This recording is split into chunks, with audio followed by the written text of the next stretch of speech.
We're very grateful to be joined today by Will Hutton, the journalist and author. His notable books include The State We're In and How Good We Can Be, which I have right here. In this book, he presents a very interesting perspective on structural problems in the UK economy, including inequality and issues of corporate governance. He's also the principal of Hertford College, Oxford, and chair of the Big Innovation Centre. So to start off with, we're going to be talking about what type of recovery he expects our economy to have coming out of this crisis. Already, Andrew Haldane has said that he expects there to be a V-shaped recovery. So, Will, off you go. Well, Andy Haldane is a... we can't hear you. I think you might be muted. No, I'm not muted. Can you hear me? Yes, we can. Okay, good. Well, Andy is a friend of mine. We still can't hear you. No, wait, sorry. We can hear you, it's just me, sorry. Right. I'm having a few problems here, but off you go. You're doing well, George, don't worry. Well, Andy's a friend of mine, and on this I disagree with him. No, I'm not muted. Can you hear me? Yes, we can. Okay. Well, Andy's a friend of mine. I still can't hear you. Okay, should I continue? I'm hearing a voiceover from you. I'll carry on talking. On this, I disagree with him. I mean, I think that there may be, obviously, in August and September, I think it's likely that there will be a Venus to the shape of the recovery, certainly. But my expectation is that it will be hard for it to follow through.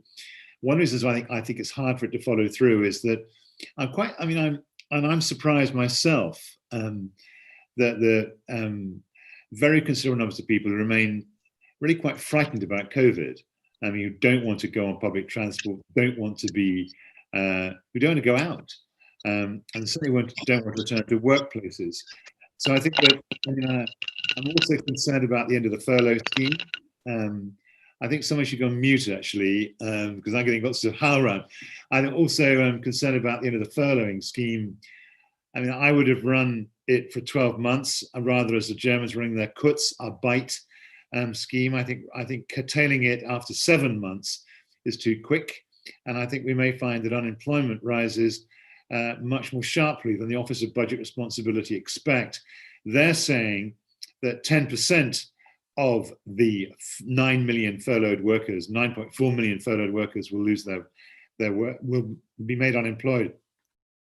My own view is it could be nearer 25 to 30%.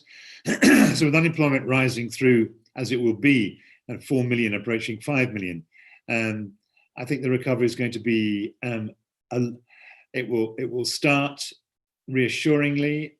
It will stutter across the autumn and the winter. Depending on the vaccine and the confidence that brings, we may see some kind of further improvement in the spring of 21. So a zigzag kind of V/W is what I'm kind of expecting. And I'm very concerned about what may happen more in the medium term. So look, this is I don't want to develop it really. I think I've answered as best I can. I mean, so I'm neither an ultra pessimist, nor am I someone who thinks we'll be back to normal by the spring or summer of next year. Do you think there's a risk that, given that the government's paying 80% of wages and central banks have done unprecedented action, there's a risk that we have runaway inflation when we come out of this crisis? No. I think that if that does emerge as a risk, there is more than enough time to just take liquidity out of the financial system in, frankly, old-fashioned dirigiste ways. I mean, the way the Bank of England ran the monetary system right up until the early 80s was to have calls for special deposits. And I think if we think liquidity in the banking system is going to lead to excess growth of credit and pressing against production constraints, there's ample time to siphon money out of the financial system. And I think with with the unused capacity and the large numbers of unemployed, we shouldn't be thinking, we shouldn't be worrying about inflation. We should be worrying really about the profundity of the recession. But wouldn't, if the interest rate were increased, the output decline too? And aren't there so many people who would go bankrupt that we'd end up in the next debt crisis if liquidity were taken out again? Well, I mean, the question is, given the scale of quantitative easing and given the scale of emergency credit provision over the last 6 months, and likely to continue over the next 9 months at very least, whether that presents an inflationary risk.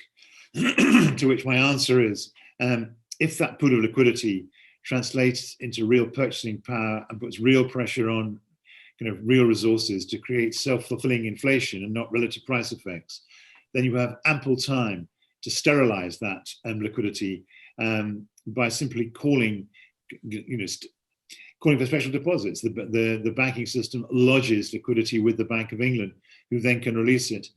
And that doesn't need to be accompanied by the kind of rise in interest rates that you're suggesting would precipitate a second recession.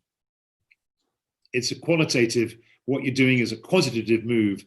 You're taking the stock of liquidity out of the system because you fear it's the inflationary impulse. You're not using the price mechanism by raising interest rates to the kinds of levels that might precipitate the kind of second recession you're talking about. Given that we were already in a liquidity crisis before the COVID-19 crisis, do you think that banks need to be pursuing alternative monetary policy tools like people's quantitative easing or helicopter money? Well, I mean, I'm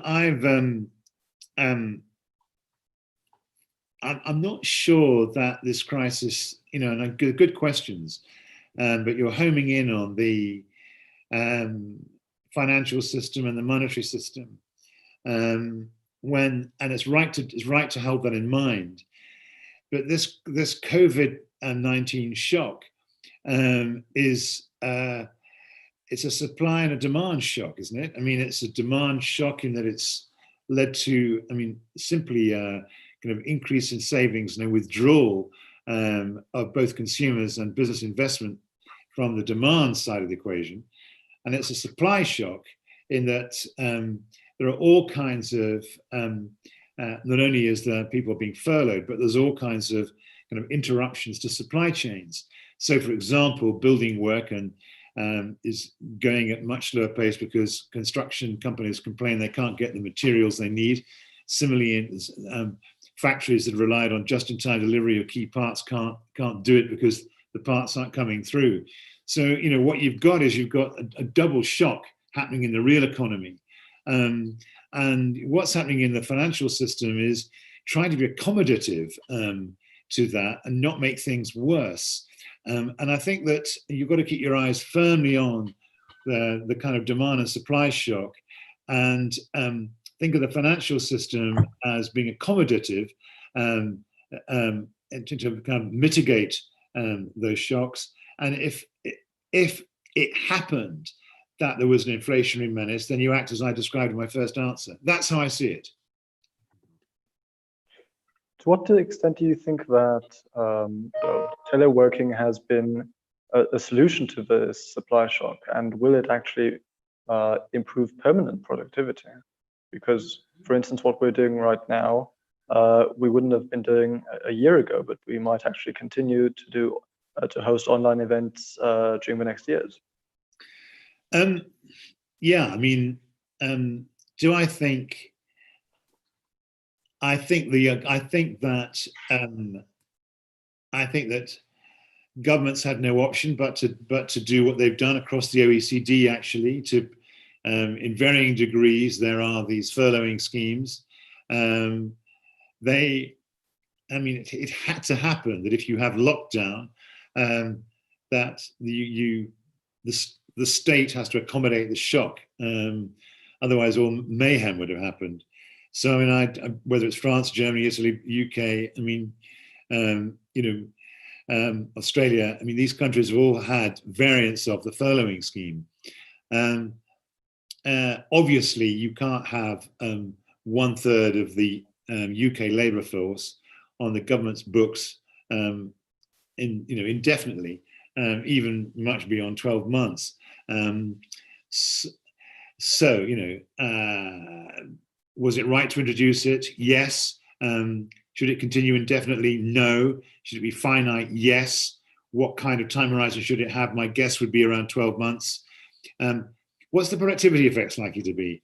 I think that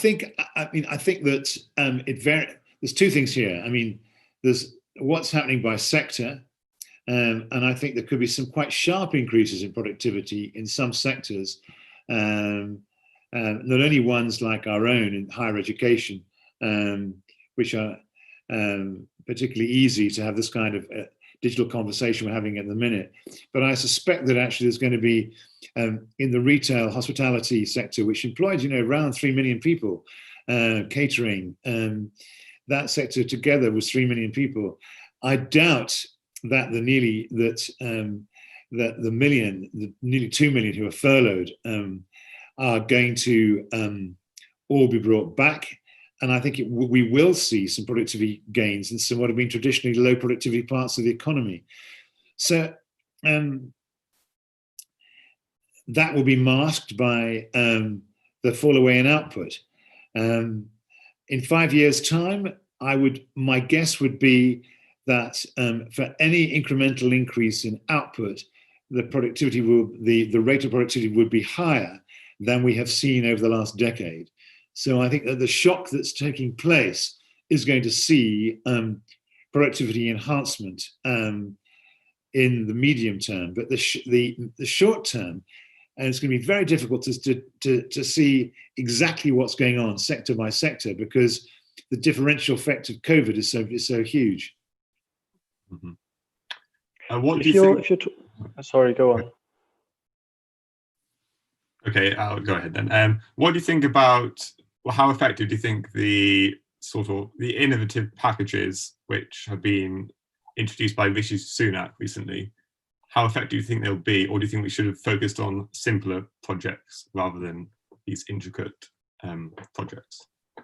Well, I don't know what you mean by intricate. I mean, personally, I think the big thing he's done, furloughing, correct, job retention scheme, furloughing, correct, extending to self-employed, correct. The generosity of it, correct. The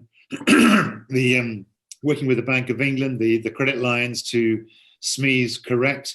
The business interruption COVID scheme, I think is a good scheme, correct. I think about the more specific schemes like the restaurant scheme or paying firms £1,000. You mean making the last budget? Yes.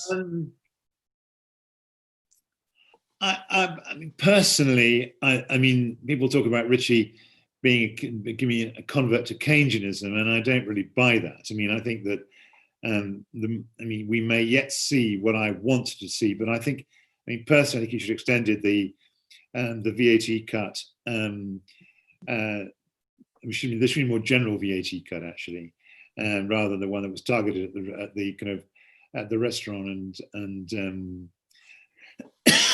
hospitality sector. I mean, and time limited for a month and only available I don't think it was generous enough nor long enough in its thinking. He's obviously spooked by the scale of the budget deficit, which could approach 400 billion. And we had this record sale of gilts in June of 35 billion. My own view again is that you just have to do what it takes. There's a kind of Rubicon to cross, which I'm not sure. And my invitation is to the Marshall Society. Are you crossing it? I mean, there's a Rubicon to cross here, and I do think that the discourse remains non-Keynesian in this important respect. The state is not a household; it doesn't have to behave to the kind of rules of household economics or even a firm's kind of economics. I mean, the state can borrow for indefinitely, can issue perpetual bonds. The state can print money. The state can tax. The state actually can make its own economic rules. And if the state chooses, it can actually do what it's doing, issue £35 billion of gilts in a month to finance the scale of the kind of support the a once in 100-year pandemic requires. And I think Sunak was a wee bit spooked. Well, not a wee bit. He was spooked by the prospect of the budget deficit, crossing 400 billion this year, and actually had slightly more fiddly kind of interventions. I'd have been much braver. They were eye-catching. I mean, the little voucher, if we eat on a Monday, Tuesday, or Wednesday during August, if we eat out to help out, nice, and a nice scheme, doesn't cost much, is eye-catching and moves people in the right direction, encourages them to go out. But actually, I would have been much braver in this in my package, and I didn't like the way he repackaged up to £10 billion of pre-existing spending as new spending. I thought that was uncharacteristic of him, actually, because I think he's a straight guy. I agree with Paul Johnson of the IFS, who says that it's kind of, when you present something as new money when it's old money, you do lose trust. But overall, I have to say I give Sunak high marks.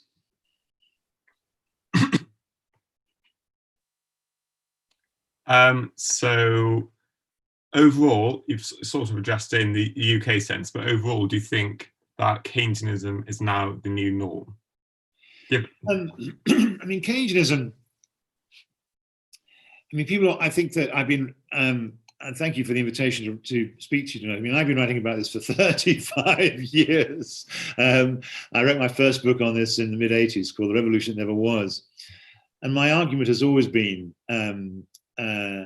yes, of course, Keynesianism is about kind of a proactive, counter-cyclical fiscal and monetary policy in recessions. That everyone knows that. And of course it is about that.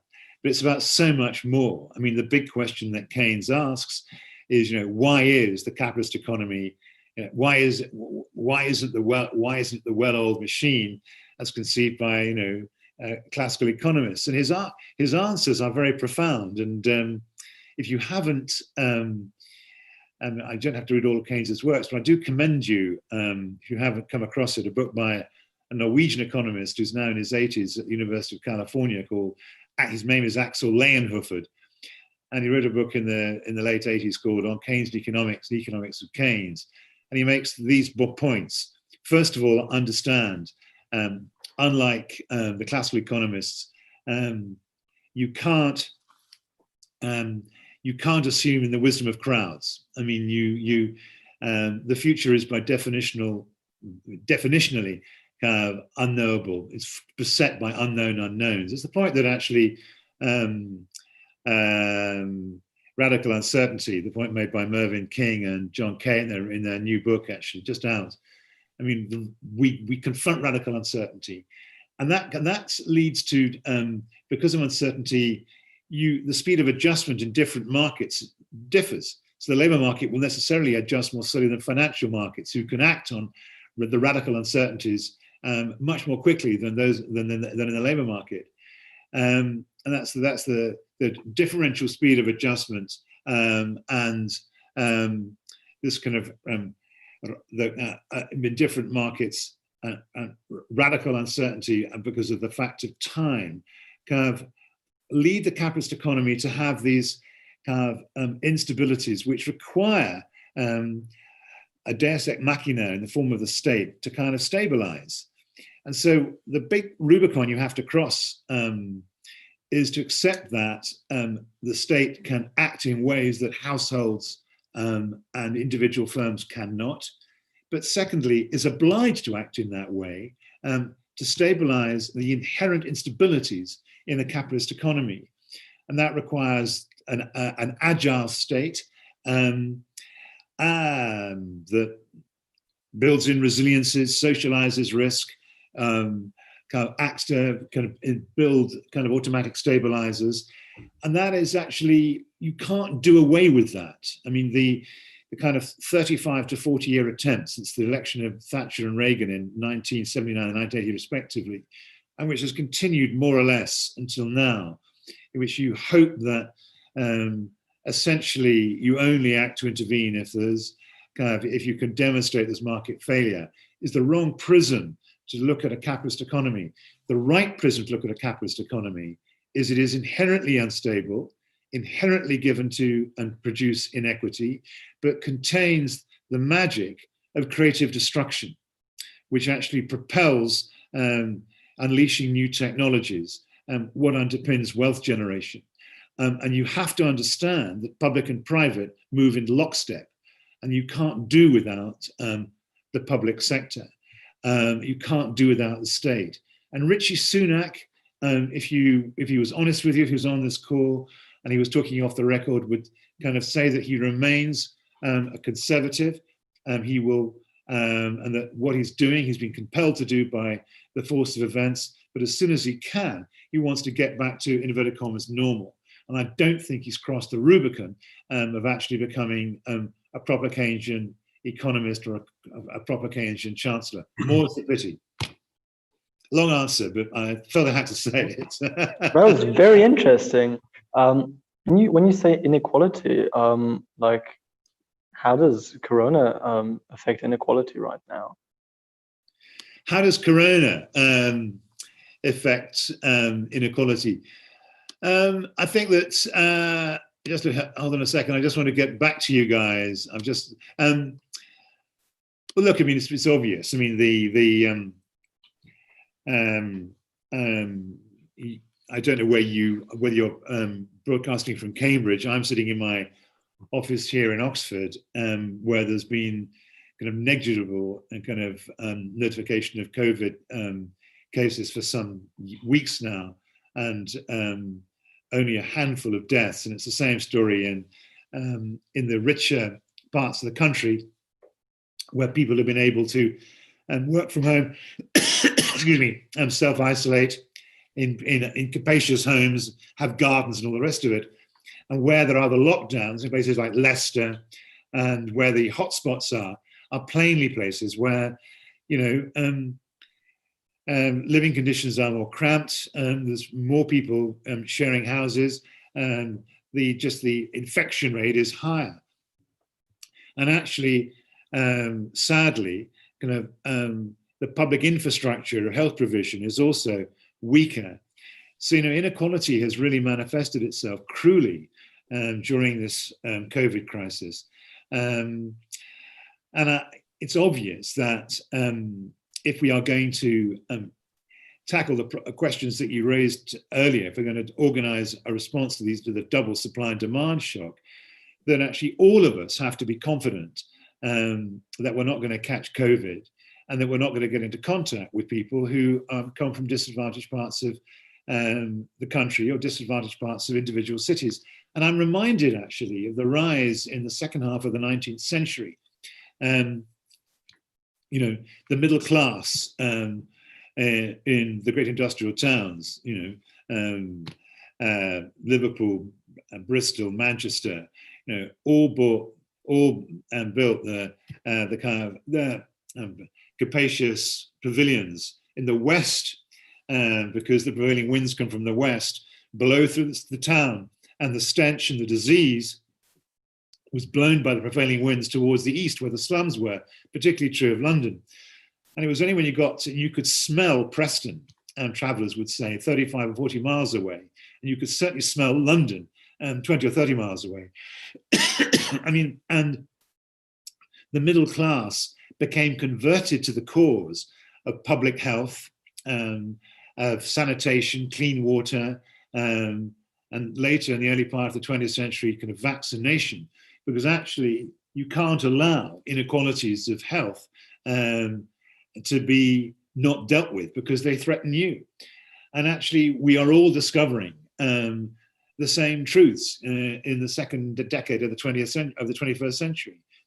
And I think that one of the consequences of the new normal that will emerge from this pandemic is a new accent on public health, a new accent that that you can't, that the anti-vaxxers threaten all of us, that actually standards of health provision are the precondition for a resilient economy.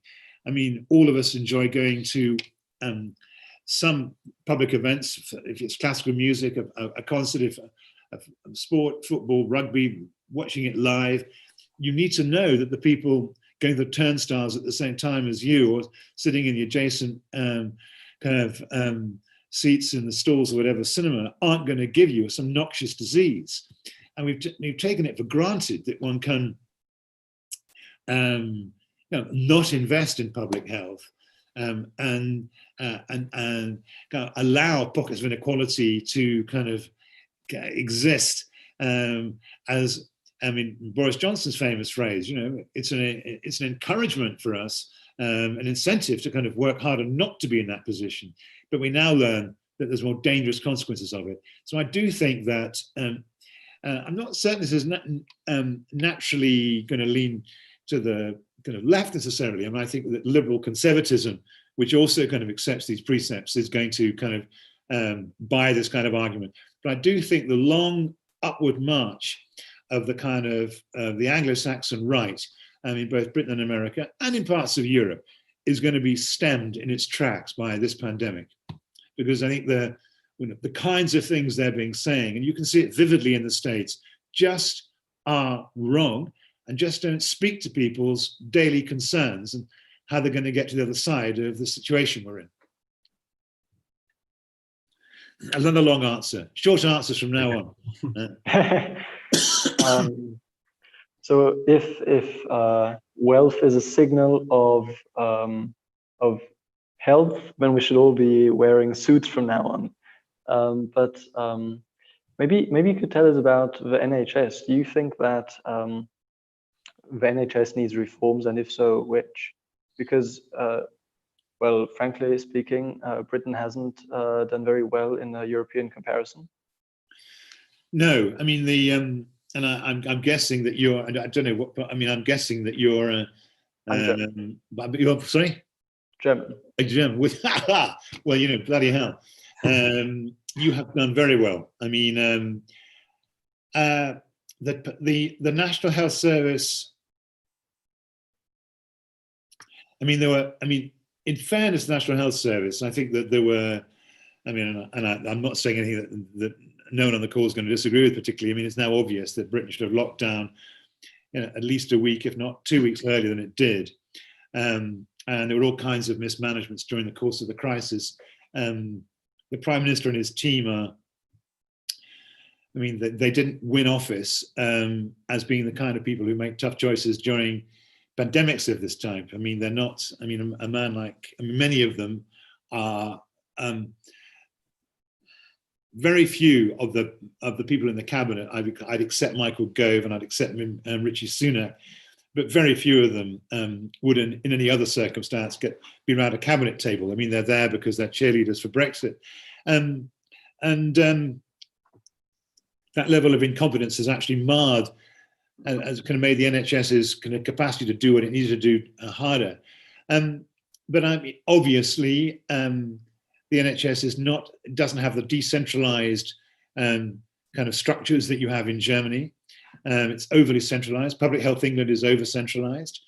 We haven't been able to put data and actually public health and kind of actual health interventions have not been able to be handled kind of fast enough and nimble enough on the ground. And that's partly because, the British state is over-centralised, of which the National Health Service in England is part. Interestingly enough, the health service in Scotland and in Wales has done a great deal better than in England, where the centralisation is less marked because both the Principality of Wales and the nation of Scotland are kind of smaller. So I also think that we gave a lot of bravery by nurses and doctors, and fabulous bravery, and not being given the equipment that they needed to be given. And the supply chain had not been kind of curated so that the PPE could not come through at the speed it was able to come in Germany. We don't have the Mittelstand able to kind of flip on a sixpence and produce the kinds of things that were required at scale within weeks and months, as happened in Germany. If our own attempts at actually doing that were calamitous. So, I mean, what this demonstrated was that, a lot of the structures in the UK, which have been weak and obviously weak for decades, were demonstrated to be weak. I mean, a kind of winner-take-all political system, which conferred power to a bunch of people who aren't competent, an over-centralized state, an over-centralized health service, a production economy that's too small and not agile. All of it compounded the weakness of our response. When you talk about decentralization, I mean, markets are decentral. So let me ask a bit provocatively, should we privatize the NHS? I believe that health is a public good, rather like water, electricity, gas. I believe these are public goods. In the same way that you need to be able to drink clean water to survive, you need to know that the people traveling with you on public transport, the people sitting beside you in a football stadium, the people shopping with you, the people working with you, haven't got some noxious disease. And consequently, private sector incentives and behaviors do not align delivering public interest outcomes. And you do need, at the very least, to have public-private partnerships or a clear statement of public purpose and commitment to public purpose by privately owned kind of businesses. Certainly, contractors to the health service are private, and there's no reason why they should not remain private and are private. But of course, they contract to the health service around clearly defined kind of contractual terms, which have public interest kind of outcomes. Is the private sector necessarily always more efficient, in inverted commas, than the public sector? Well, I mean, I think again, the private sector has placed a great deal of stress on just-in-time delivery, and I think that now we now need to move to a new universe where it's just in case delivery. We need resilience in the key parts of the economy, and resilience costs money. And if your aim is to maximize shareholder value, having a lot of spare capacity, which is going to be deployed potentially, but is in there for some thing like a pandemic, you require the state actually, or public institutions, to kind of have those reserve margins. We're talking about the German situation. The Germans had kind of very substantially more invested in their health system than ours over the previous 2 decades. They had the spare capacity, they had the intensive care units, they had the ventilators. You can't expect private contractors to do that. So, my point, the good society is an interplay between capitalist dynamism, kind of individual entrepreneurship, the risk-taking that you see in a willingness to embrace the new that actually tends to happen more in the private sector than the public sector, but actually alongside that, the resiliences, the concern for public interest outcomes that naturally the public sector has. I mean, I'm a great believer in the social market economy, which is exemplified by what takes place in Germany and the Nordics.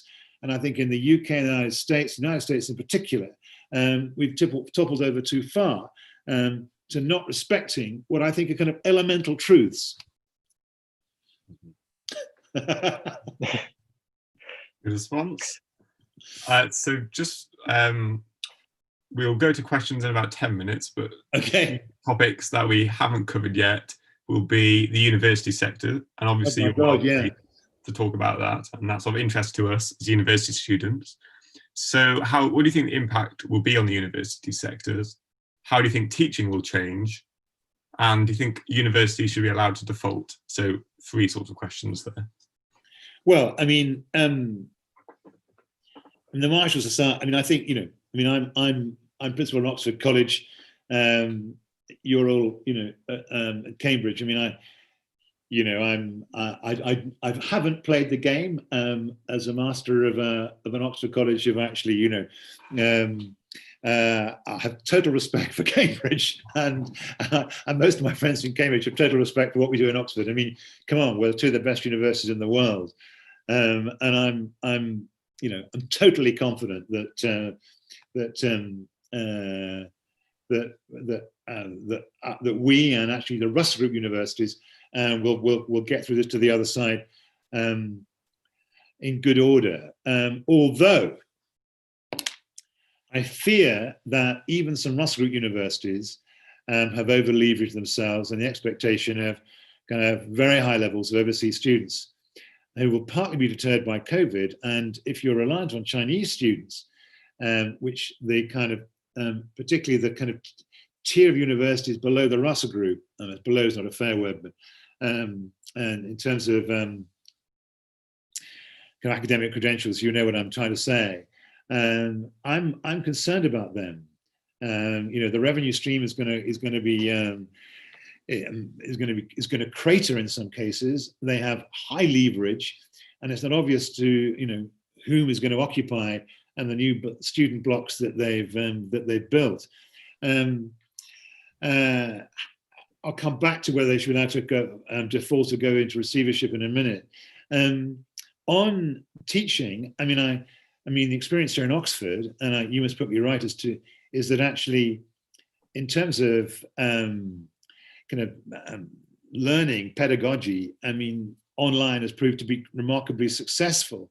Some science subjects is difficult to kind of reproduce lab experience online, but the undergraduate experience is so much more than learning. I mean, the ability to kind of just exchange ideas, to shoot the breeze in the bar, to be in each other's rooms, to discussing how to change the world for the better. I mean, meeting lifelong friends and meeting people who are going to be developing, playing in a band, rehearsing in some, doing comedy sketches, taking them out to Edinburgh for footlights. I mean, all of that is gone. And I mean, that's central to the university experience. And I'm not sure it's going to come back very soon. I mean, we at Oxford, I think, talking about bringing all our students back in Michaelmas, and Cambridge is taking a much more cautious approach, and I'm with Cambridge rather than Oxford. I think we may find at Oxford that we've overpromised and can't deliver. And then actually would be more prudent to have actually said, look, it's all going to be online, frankly, in Michaelmas term. So, I mean, I'm for the next 12 months until the vaccine comes through, which I'm sure it will. I think the student experience at all universities is going to be much diminished, and I'm very sorry that that's the case. But hell, there's a lot as we have more civilian deaths. Cumulatively in the last 6 months in the whole of World War II, there's many more people in many more difficult and harder circumstances than us, frankly. Should some universities be allowed to default? That's a really tough one. I certainly think that some universities are going to have to shrink. And I do think in terms of, I am an apostle of the knowledge economy, and I observe, and I always tell the little parable of Lincoln. Some of you may know Lincoln, but they changed the kind of FE stroke technical college there into university. And it's become focusing on engineering, and in particular, green engineering. And that attracted Siemens into the town. And actually Lincoln, through its university, has become a mini growth pole in Lincolnshire. And actually universities do have that capacity. So I think kind of shrink and reinvent is where I think some universities are going to have to go. I'd be reluctant to kind of, it may be some have to go into receivership and then have to be bought out of receivership. But I wouldn't like to see the institutions actually kind of be eliminated? Tough question, though. Yeah. Good question. So next, maybe we didn't talk about this in our previous event about climate change. Do you think that the coronavirus crisis is sort of a rehearsal for climate change and is going to demonstrate the difficulties of cutting carbon emissions?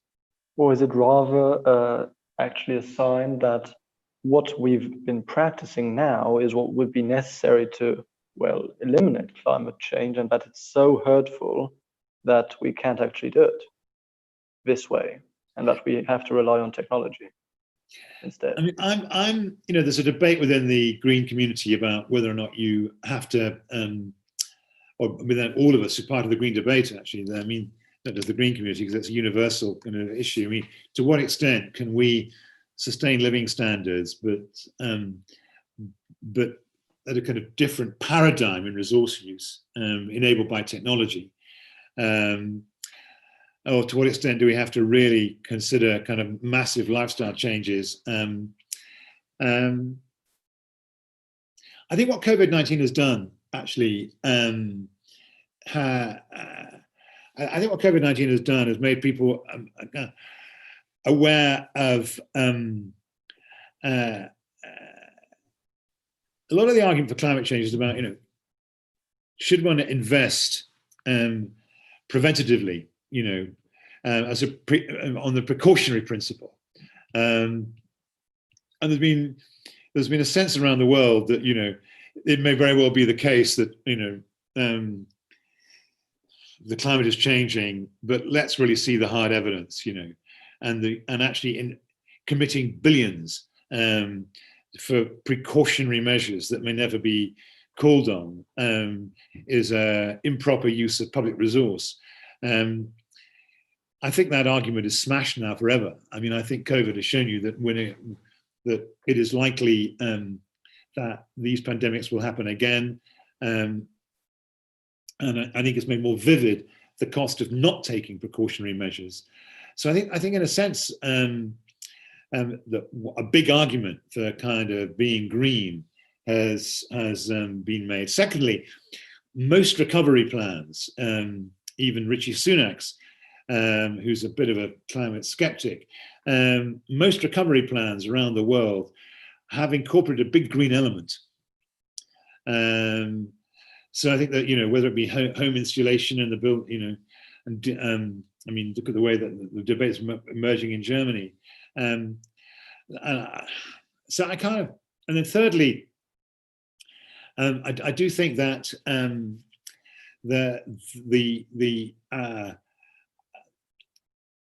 maybe a rediscovery, in the merits of science. I mean, I think that people are rather amazed at the way vaccines have been developed and the way kind of potential cures for COVID have developed.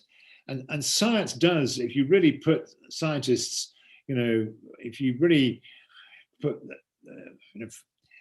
fire to their feet, you do get results very rapidly. And I think there's some urgency, parallel urgency required on climate change that's been exemplified by the COVID response. So on a lot of metrics, I do think that the green case is much stronger now than it was 4 months ago. Right. One more question before we open up. Like, you talked about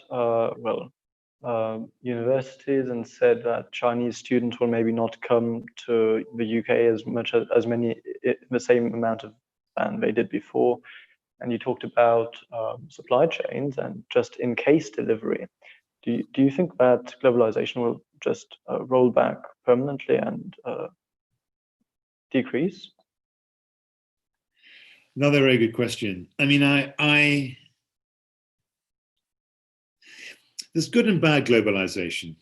I mean, I think globalization, there's good globalization, which is about open borders, about open trade, about the free exchange of ideas, about more movement of peoples, about the capacity to enjoy the other, to respect the other, and I'm all for it. And and I regard one of the reasons I was so keen to remain in the European Union is that I think in many respects, the European Union tries to capture the kind of best of openness and the best of interdependence and the best of working collaboratively. And I'm delighted by the EU recovery plan hammered out after kind of 4 days, and just shows once again the importance of the Franco-German relationship at the core of the European Union. I mean, Macron and Merkel delivered in the end. So, but there's a bad side of globalization, and the bad side of globalization is over the capacity to its capacity to generate monopoly and dense concentrations of economic power. Huawei in China, its grip on 5G, for example, is one obvious example. Another example, another bad thing about globalization is the ability to kind of hide revenues and profits from tax. Another aspect of globalization is that there tends to be a kind of a race to the bottom in environmental standards. So, what I'm hoping, and I may be wrong, but what I'm hoping about COVID is that actually it will foreground the case for good globalization and make it harder to do bad globalization. So that, for example, the difficulty the OECD and the G20 have had in getting a agreement on what to do about tax havens, there's been a long-standing scandal. Maybe actually there'll be an impetus to do something about that. Similarly, I mean, the law of the sea and dumping plastics in the ocean. I mean, maybe we'll get to some of the dark sides of globalization may be dealt with, and actually the diversification of supply chains so that you have less market power with one or two super producers. That's not a bad thing. That's not a bad thing, as long as one keeps, as we hold fast to there's been no peace, material well-being, intellectual advance, the chance to live well. I mean, they happen in open societies, not closed societies. And I mean, one of the reasons I was so ferocious about Brexit was I think that it's going to lead Britain to closure rather than openness.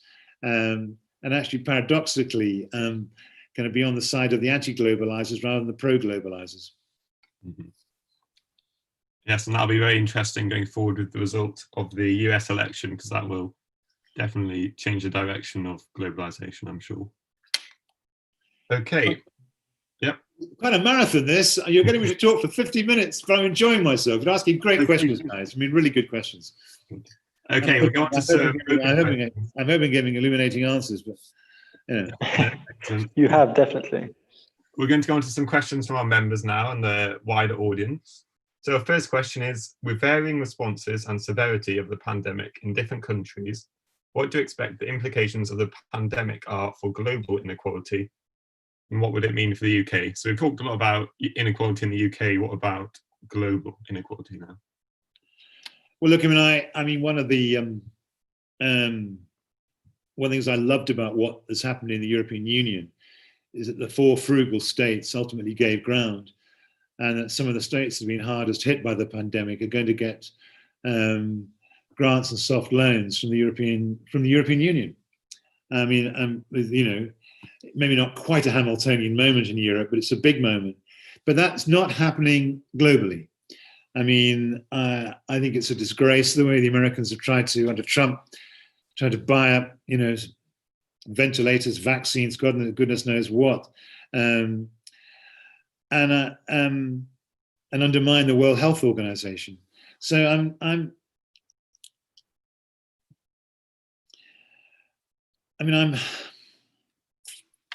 I don't like the way the World Trade Organization is actually going the same way. The Americans want to pull out of the World Health Organization, undermining the World Trade Organization. And international organizations are being undermined mainly by the United States. And so what, weak institutions we've currently got to deal with global inequalities, weaken still further. However, as I said to a friend earlier on this evening, actually, and I'm putting my cards on the table, I won't surprise anybody, and I think this, but one of the silver linings in an otherwise baleful story of COVID and what it's doing to the world economy, and showing up these disastrous inequalities. I mean, God knows what's happening in India and Bangladesh in particular as the pandemic spreads. I do think it's very unlikely that Donald Trump will win the next presidential election. I don't think, Biden's going to have to behave cautiously, because that constituency in the States is there for a successor to Donald Trump to kind of exploit. But I am hoping that actually, the way Republican governors in Florida, Texas, parts of the South, unlocked so early at the urging of the president, to having to relock. And it's become obvious that actually these pandemics require a more considered response than Donald Trump has managed. May mean that, that argument that the kind of gun-toting, National Rifle Association supporting kind of libertarian right in the United States, and which, by the way, has polluted so much economic and political thinking in our own country, are going to be on the back foot for a period. And that may open up the prospect of actually kind of reformulating global institutions like the World Trade Organization, getting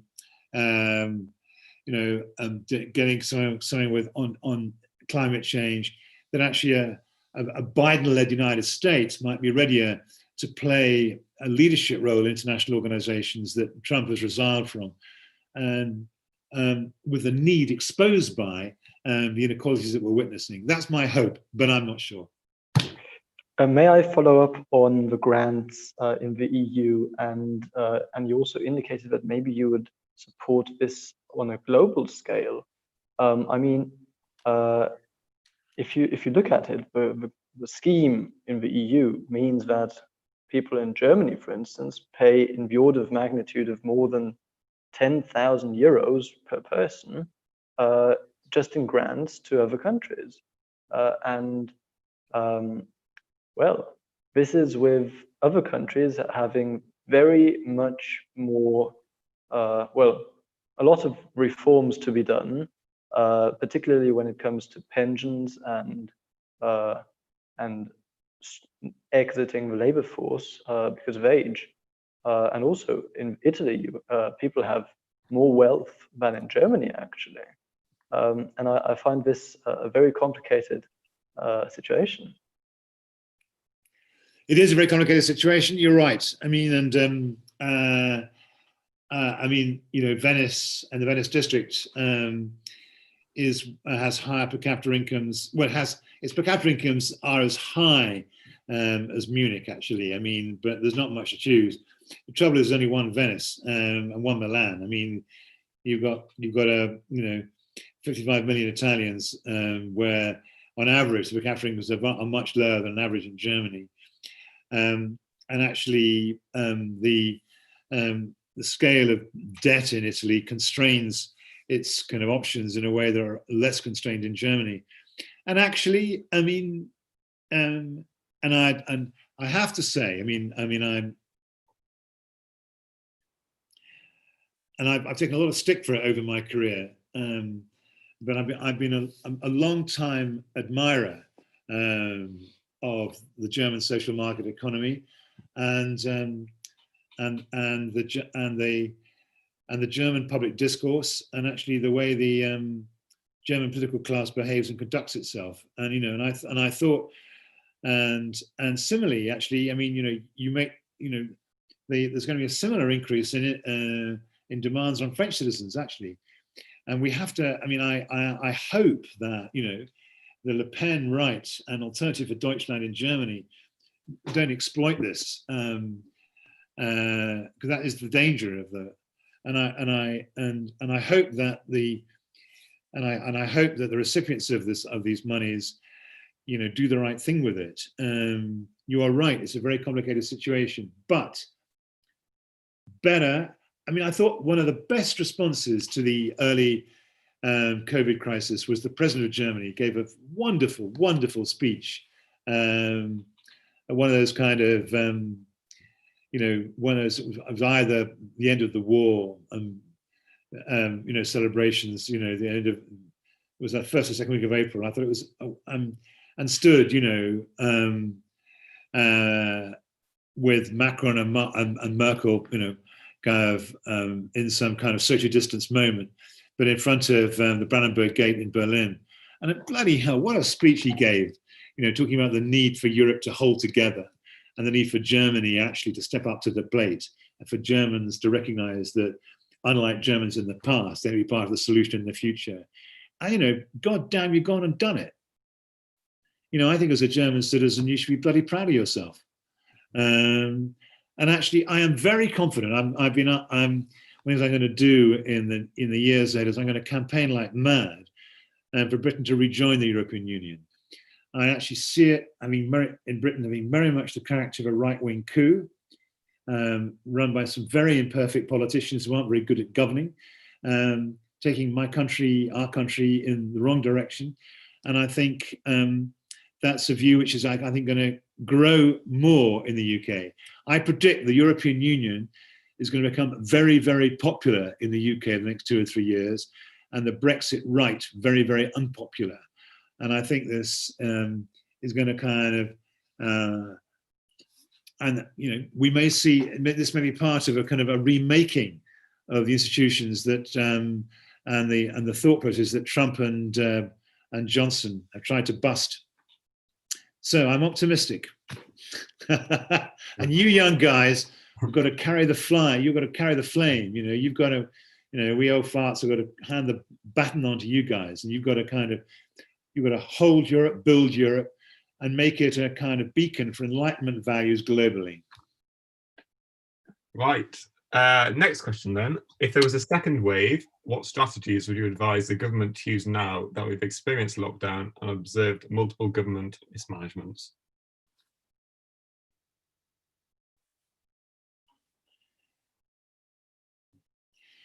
I think if we're a second wave, I would be more sophisticated about lockdown. I think that I think there should be I do think that blanket lockdowns are probably not the way to go. And for a second wave, I think a second wave will be led by certain hotspots.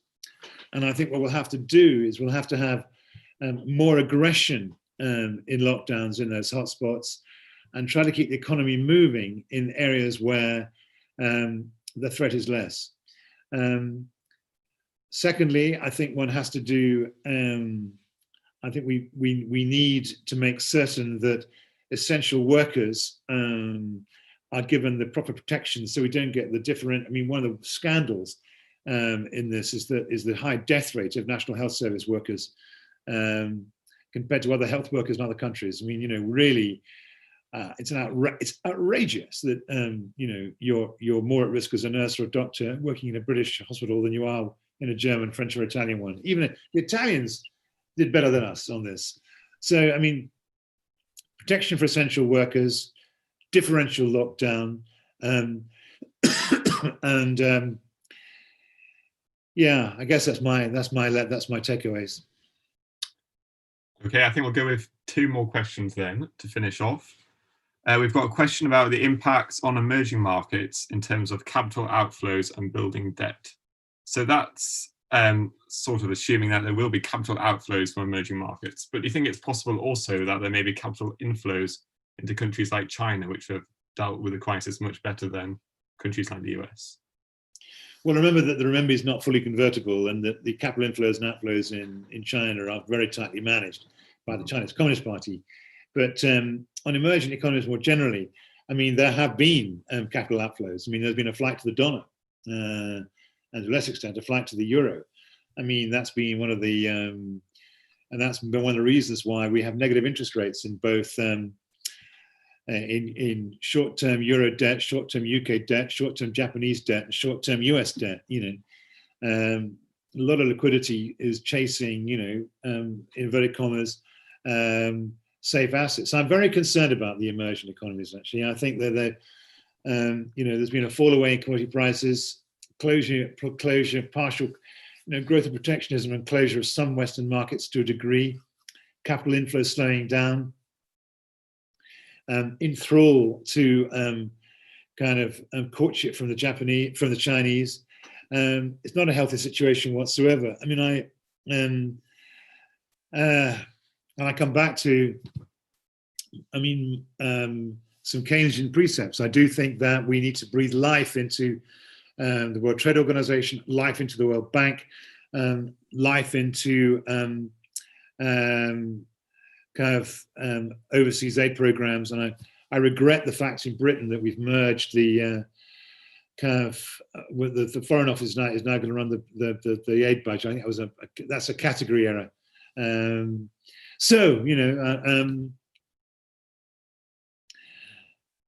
And Africa in particular, very vulnerable to COVID, and the story is not yet told. So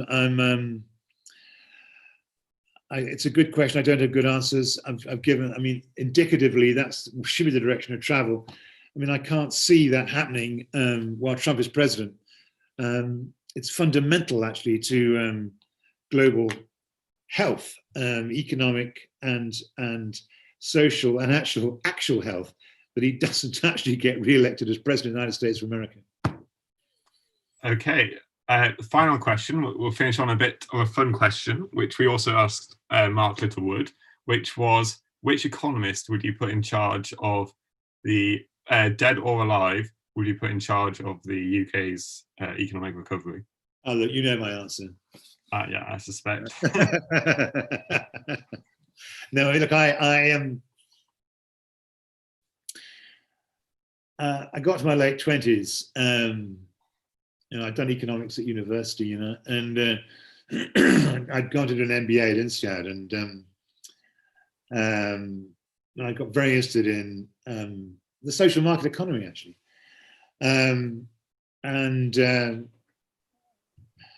I got it in my head I was going to write a book. The book was The Revolution Never Was, my first book. And my old professor said, what you've got to do, well, is not do what you do at the great universities, and I'm sure you boys do it too, which is to read XYZ commentator on Adam Smith, or a journal article on Adam Smith, or I like Jesse Norman. He's written a rather good book on Adam Smith, so you read that, but you don't read The Wealth of Nations. And so in my early 30s, I took it upon myself to read The Wealth of Nations, where I read Ricardo, I read Smith, I read Marx, I read Marshall, I read Keynes, I read Pierre Safra, actually, and I read them in the original. And one of the great things, I read Milton Friedman in the original too. I don't agree with him, but one thing all these economists had was the capacity to write well, Mm-hmm. And it's much better to read them in the original. And I read all Keynes, made copious notes. I still got them, and it was out of that I wrote The Revolution Never Was, because I became convinced that actually the classical economists had actually resisted these Keynesian precepts. There are unknowable unknowns. There's differential speed of adjustment in different markets in a capitalist economy. And lastly, there are multiplier effects. You take those three things together, and the capitalist economy is never going to be the well-oiled machine of the classical economist's imagination. But actually, Ricardo and Marshall and Smith didn't think that either. So you kind of, when you read the greats, they don't have the kind of simplistic solutions of a Grover Norquist or the Adam Smith Institute. I mean, the greats never thought that nonsense. And the Marshall Society. Have you read Alfred Marshall? Come on, you read Marshall on small firm districts in Birmingham and Sheffield. And cluster effects, and what scale economies are. And, these guys were very subtle. They understood a capitalist economy, trying to work it out. So the economists I put in charge would be Keynes, because of the classical economists, he's the master. There you go. And I encourage all of you to do what my old prof told me, which was, do read the greats in the original. If you haven't read The Wealth of Nations and you haven't read the general theory, you actually I have. should. But for you. I have to admit I didn't find them particularly well written. Particularly the general theory was difficult to follow. Come on. Chapter 12 of the general theory is a great, is a really punchy stuff. I mean, I give you some of the bits on liquidity preference. You can get lost in it. But I mean, when Keynes opens his shoulders and go for it, he's a brilliant writer. Mm-hmm. Read The End of Laissez-Faire, little pamphlet, and also read an essay, A Letter to My Grandchildren. Wonderful, wonderful stuff. Okay, thank you very much, Bill. That was excellent. That brings us to the end of the today. We got through reading the originals. I mean, I do commend them. Yes, I have read all of The Wealth of Nations, and although it took a while, I think it is worth doing. It's worth doing, isn't it? Yes. And you're the better for it, I think. Anyway, look, I must go. So much you. I've enjoyed myself enormously. Thank you very much. And I'm sure some of the reaction is what you've. It's been negative, but I don't mind seeing negative or positive reaction. It always helps me. Thank you very much, both of you. Thank you very much. And thanks for the invitation to be with you. I really enjoyed it. Thank you. Thank you very much. There we go. I've ended this.